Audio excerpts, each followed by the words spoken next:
And the two main things I focus on daily is the purpose of the business, the mission of the business, and then also making sure I provide an atmosphere that my team can thrive in, but they also enjoy being a part of. I think that's super important.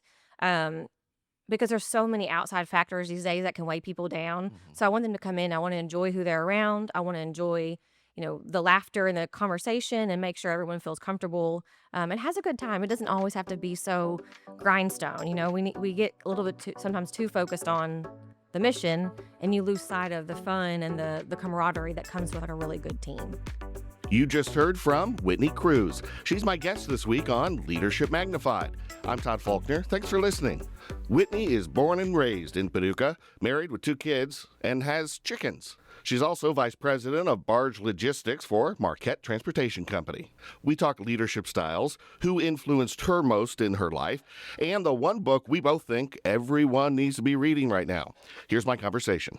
Whitney, Yes. welcome to Leadership Magnified. Before we jump into leadership, let's just get the listener to know a little bit about you. Where are you from? Married, kids? Go ahead. Sure. So, Whitney Cruse. I'm born and raised in Paducah, Kentucky. I married my husband. This will be our 10th year anniversary come in July.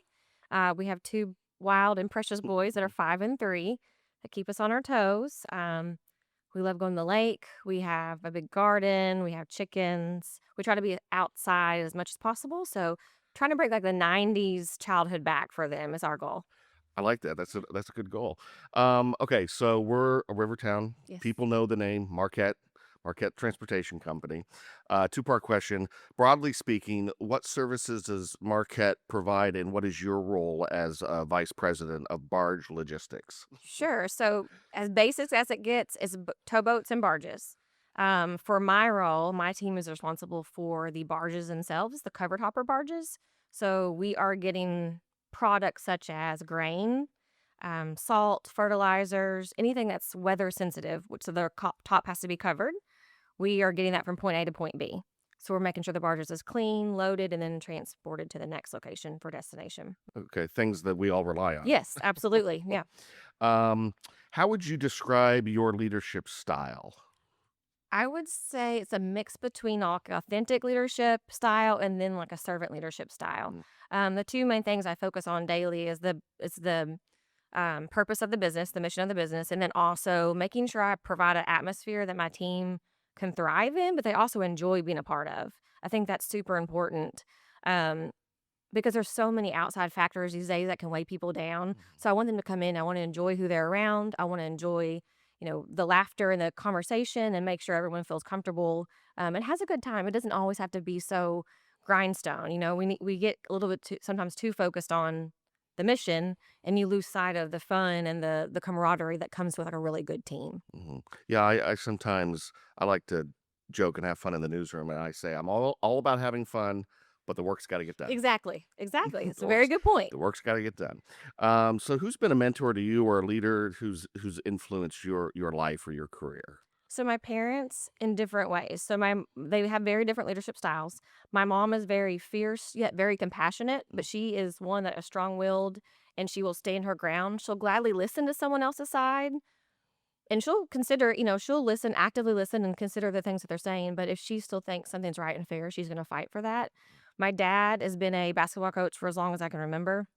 Um, he still keeps in contact with probably 95% of his players, if not 100% of his players. Wow. It's really incredible to watch him those relationships he's built. But in that sense, he does a great job of adapting his communication styles for what's needed in that moment or with that individual.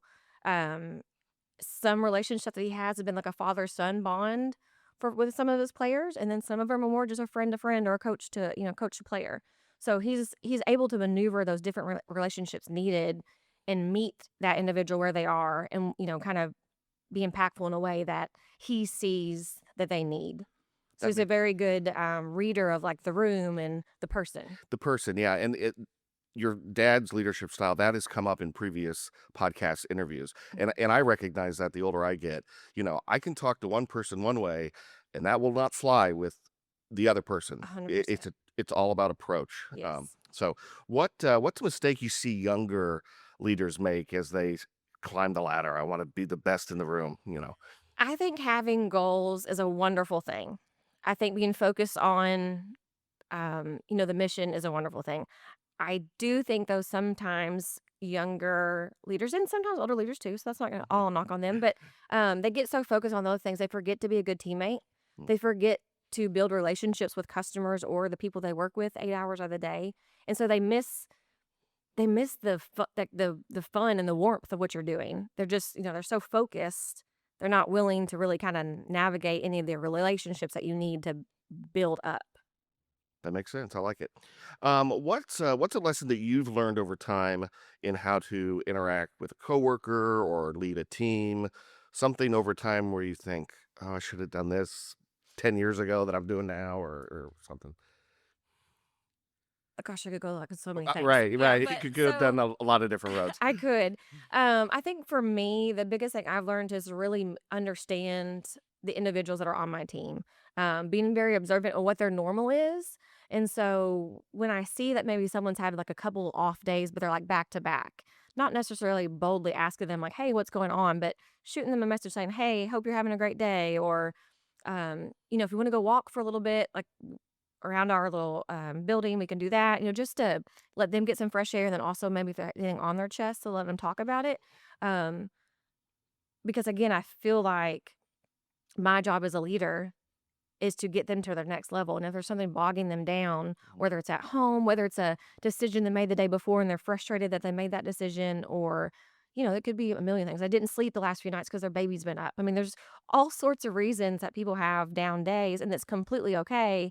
But how do I help get them out of that and see themselves through to the other side so it's not a continual problem? I know it's a cliche, but the idea of you spend more time with your work family than sometimes you do your own You family. do. So you've got to be able to have those maybe tough Yes. conversations. Yeah. Yes, and I think asking, one, they feel seen most of the time when you're like, "Hey, I just noticed something was off." I feel like they like, "Oh, she really appreciates me and sees me for who I am." You kinda meet them where they are, and then, later when something happens, they're more willing to come to you and they wanna open up and get my opinion, or just, "Hey, I just gotta tell you this," So it's a great bond that I feel like I have with my team.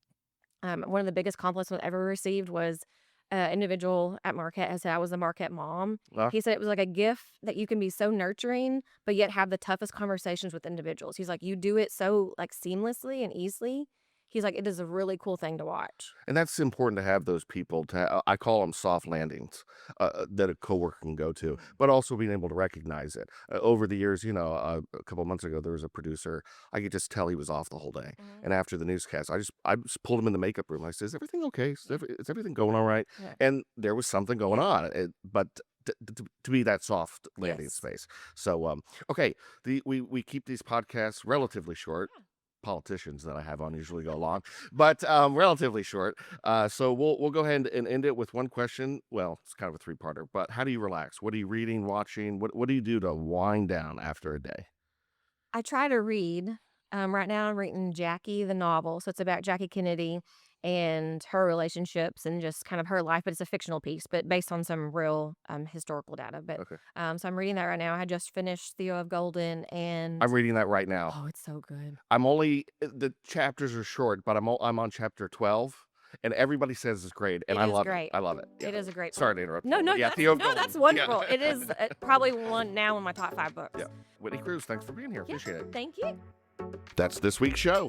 If you like what you heard, post a link to the podcast on your social media pages. Video and sound by Chief Photographer Mason Watkins. Editing by Brian Clapp. Until next week, stay safe, friends.